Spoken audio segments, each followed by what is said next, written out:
Narrator. Welcome back to the English Learning Podcast. For those of us who have welcomed an animal into our lives, we know that pets are far more than just companions. They are confidants, family members, sources of boundless joy, and often silent witnesses to our daily lives. Their presence enriches our world in countless ways, bringing laughter, comfort, and unconditional love. But with this profound connection comes an inevitable truth: the heartbreak of losing a pet. This isn't just about saying goodbye. It's about navigating a unique form of grief that is often misunderstood, yet deeply impactful. It's about acknowledging the immense void left behind, processing powerful emotions, and finding ways to honor the cherished memories. Understanding the stages of pet loss, the common emotions involved, and healthy coping mechanisms can help us, and those we care about, move through this incredibly difficult experience with greater self-compassion and support. Today we're delving into the sensitive, emotional, yet universally relatable world of losing a pet. We'll hear from two individuals who have personally experienced this profound loss. Sarah, who recounts the quiet grief of losing her beloved senior cat, and Mark, who shares his journey through the sudden loss of his energetic dog. By listening to their reflections and shared wisdom, you'll not only significantly enhance your English comprehension but also pick up valuable vocabulary for discussing grief, coping strategies, emotional processing, and the enduring power of love.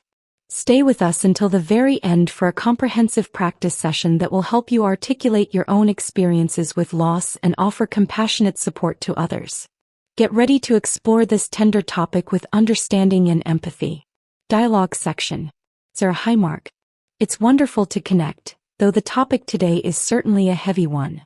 I was just thinking about my cat Lily, and the profound sadness I felt when she passed away last year. What's your initial reflection on the experience of losing a pet? Mark: Hi Sarah. It truly is a tough subject but an important one.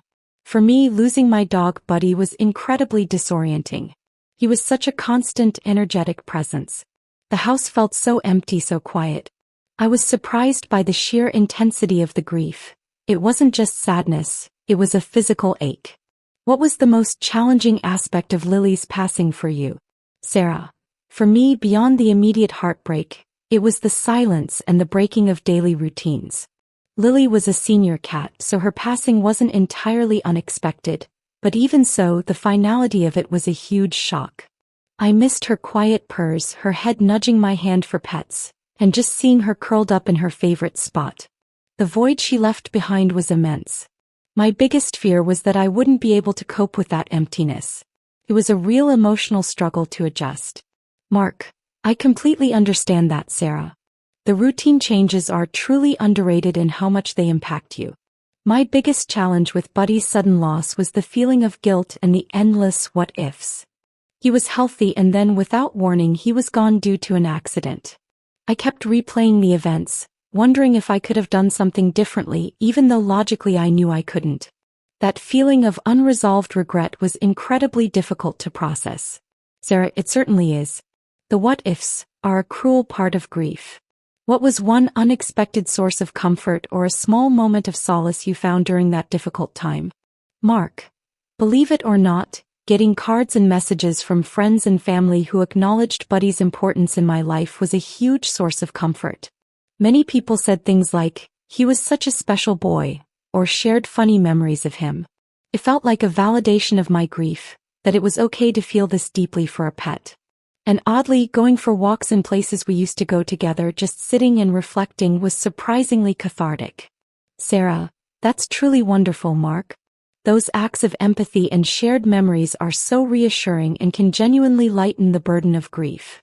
For me, a profound source of comfort was looking through old photos of Lily. Initially it was painful, but then it became a way to celebrate her life and remember all the joy she brought. And feeling her favorite blanket, still smelling faintly of her, brought a strange sense of her presence. It felt like a quiet tribute. Mark: Oh, the scent memory is powerful. It's like a whisper of their presence. What's the most memorable misconception you personally encountered from others, or even within yourself, about grieving a pet? Sarah: Well, a common misconception I encountered was the idea that it's just a pet, implying that my grief shouldn't be as intense as losing a human family member. Some people would try to minimize it, saying things like, "You can always get another one." That felt incredibly invalidating and made me feel isolated in my sadness. It taught me that not everyone understands the depth of the human-animal bond. Mark, that's a really important point, Sarah. My most memorable misconception was believing that I should get over it quickly, or that my grief would be linear. I expected a few weeks of sadness, but the waves of emotion kept coming, sometimes unexpectedly. It was frustrating to feel okay one day and then suddenly overwhelmed the next. The idea of bouncing back immediately is misleading. Grief is a messy, nonlinear process. Sarah, goodness. How on earth did you resolve that internal conflict and allow yourself to grieve authentically? Mark, it involved a lot of self-compassion and seeking out online support groups for pet loss. Hearing others share similar feelings of intense grief and invalidating comments made me realize I wasn't alone or overreacting. It definitely built my resilience and taught me to approach grief with an open heart, allowing myself to feel whatever came up. What strategies do you typically use to cope with the ongoing pangs of grief or to remember Lily in a positive way? Sarah, I try to be incredibly proactive in my remembrance. I created a small photo album dedicated to her, and I light a candle on the anniversary of her passing. I also allowed myself to talk about her often, even when others seemed uncomfortable. Finding ways to honor her memory has been key to transitioning from active grief to a more peaceful remembrance. That significantly reduces the feeling of a permanent void. Mark, that's incredibly smart, Sarah. I'm actively trying to incorporate more positive remembrances into my routine. For Buster, I've started volunteering at a local animal shelter helping out with the dogs. It feels like a way to channel my grief into something productive and to honor his memory by helping other animals who need homes. It's been surprisingly therapeutic. Sarah, absolutely. Do you have any advice for someone currently experiencing the profound loss of a pet, perhaps feeling completely overwhelmed and alone in their sadness? Mark, I'd say first, allow yourself to grieve fully. There's no right or wrong way and no timeline. Second, seek support from people who understand the bond you shared, online forums, pet loss support groups, or empathetic friends. And third, be kind to yourself. The love you shared was real and so is the pain. Sarah, excellent, incredibly compassionate advice. And perhaps on that note, encourage them that the love doesn't end. It simply transforms into cherished memories that you carry with you. Mark, definitely. Every happy memory, every shared laugh, every moment of comfort, is a mini triumph in the ongoing journey of remembering and honoring our beloved companions. Their paw prints truly stay on our hearts forever. Practice section. Part 1. Vocabulary of losing a pet. Let's review some key vocabulary and phrases related to losing a pet that Sarah and Mark used. A disorienting, causing someone to lose their sense of direction or feel confused. Think about, why can the loss of a pet feel disorienting? A grief, intense sorrow especially caused by someone's death. What are some common physical manifestations of grief? A void, a completely empty space, a feeling of emptiness.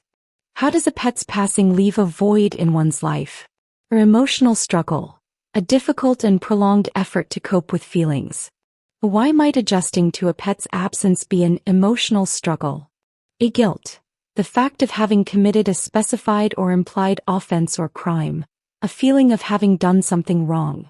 Why might someone feel guilt after a pet's death, especially a sudden one?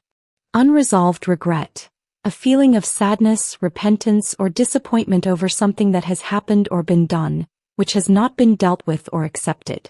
What creates unresolved regret when a pet is lost unexpectedly? A validation, the action of making or declaring something legally or officially valid, recognition or affirmation that a person or their feelings are valid or worthwhile. Why is validation important for someone grieving a pet? A cathartic, providing psychological relief through the open expression of strong emotions. What kind of activities can be cathartic during pet grief? A empathy, the ability to understand and share the feelings of another. How can empathy from friends help someone grieving a pet? A reassuring, making someone feel less worried or afraid, restoring confidence. Why are expressions of empathy often reassuring for grieving pet owners? You lighten the burden to make a difficult situation or problem less severe or troublesome. How can shared memories lighten the burden of grief? Tribute, an act, statement, or gift that is intended to show gratitude, respect, or admiration. What acts can serve as a tribute to a lost pet? Memorable misconception, an unforgettable mistaken belief or idea. What memorable misconceptions do people sometimes have about pet grief? Invalidating, making someone feel that their feelings or experiences are not valid or important. Why can certain comments be invalidating to someone grieving a pet? A nonlinear process, a process that does not follow a straight, predictable path, characterized by ups and downs. Why is grief considered a nonlinear process? Authentically, in a genuine or true manner. What does it mean to grieve authentically? A resilience, the capacity to recover quickly from difficulties. Toughness. How can navigating pet loss build resilience? To cope with the ongoing pangs of grief. To deal effectively with sudden, sharp feelings of sorrow. What strategies help cope with the ongoing pangs of grief? A proactive, creating or controlling a situation by causing something to happen rather than responding to it after it has happened. How can being proactive in remembrance help with grief? Honor her memory, to show great respect for someone who has died by remembering them and their actions. What are ways to honor a pet's memory positively? A permanent void, a lasting and empty space or feeling that remains after a loss. How does remembrance help with the feeling of a permanent void? Channel my grief, to direct one's sorrow or distress into a particular activity or purpose. How can someone channel their grief into something productive? Therapeutic, relating to the healing of disease, providing a beneficial cure or treatment. How can volunteering be therapeutic after losing a pet? Allow yourself to grieve fully, to permit oneself to experience and express all the emotions associated with loss without holding back. Why is it important to allow yourself to grieve fully? Seek support, to look for assistance or emotional help from others. Where can one seek support when grieving a pet? A mini triumph, a small but significant success or victory. What constitutes a mini triumph in the process of grieving a pet? Part 2. Reflecting on losing a pet. Think about your own experiences with loss, whether of a pet or another significant figure. Answer the following questions. If you have lost a pet, what was the most disorienting or challenging aspect of that experience for you?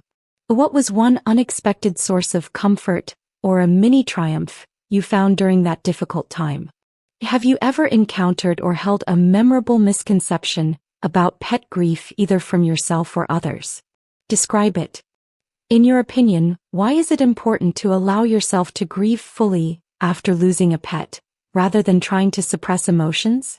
What is one proactive way you might honor the memory of a lost pet or loved one? How do you think expressions of empathy from friends and family can lighten the burden of grief for someone experiencing pet loss? What strategies do you believe are most effective for coping with the ongoing pangs of grief when they arise unexpectedly? Part 3. Practicing phrases for discussing pet loss. Imagine you are talking to a friend who has recently lost a pet. Practice using the following empathetic phrases in your conversation. I'm so sorry for your loss. It's completely normal to feel such intense grief. It must be so disorienting to have that void in your home now. Please allow yourself to grieve fully. There's no right or wrong way to feel. Don't let anyone invalidate your feelings. The love you shared was real. Remember that grief is a nonlinear process, so be kind to yourself. Perhaps finding a way to honor their memory could be therapeutic. If you need to talk, I'm here to listen to help lighten the burden. It's a major emotional struggle, but you'll build your resilience. Every good memory is a mini triumph in this tough time. Practice incorporating these phrases naturally into your conversation, focusing on empathy and support. Part 4. Role-playing a scenario. Supporting a grieving friend. Imagine a friend has just lost their beloved pet and is struggling. You want to offer genuine support and understanding. Take turns with your friend expressing their feelings and you responding empathetically. Friend, I just don't know what to do. My cat Whiskers passed away yesterday and I feel so empty. The void is just huge. You, oh, I'm so incredibly sorry, my friend. That's absolutely heartbreaking. It's completely normal to feel that disorienting grief. Please allow yourself to grieve fully.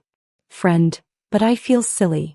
Some people just say, it's just a cat, and it makes me feel like I'm overreacting. You, don't let anyone invalidate your feelings. Your bond with Whiskers was real and profound. That's a huge misconception some people have about pet loss. Your sadness is completely valid. Friend, I keep thinking about all the things I could have done differently. I have so much unresolved regret. You, that's a very common part of grief, especially with sudden loss. Try to be kind to yourself. There are no what-ifs that change what happened. Maybe focusing on some happy memories could be a bit cathartic eventually, a way to honor their memory. Friend, I just feel so alone in this. It's a real emotional struggle. You are absolutely not alone.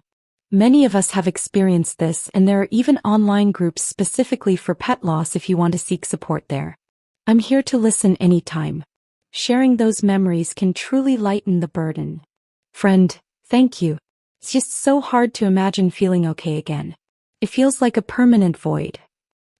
I know it feels that way now. Grief is a messy, non-linear process, but with time and self-compassion, the pain will lessen and the beautiful memories will bring more comfort. Remember every happy moment with Whiskers as a mini triumph in the love you shared. Narrator. As Sarah and Mark's heartfelt stories illustrate, the journey of losing a pet is a deeply personal and often challenging experience that deserves compassion and understanding. It's a testament to the profound love we share with our animal companions, a love that leaves an indelible pawprint on our hearts.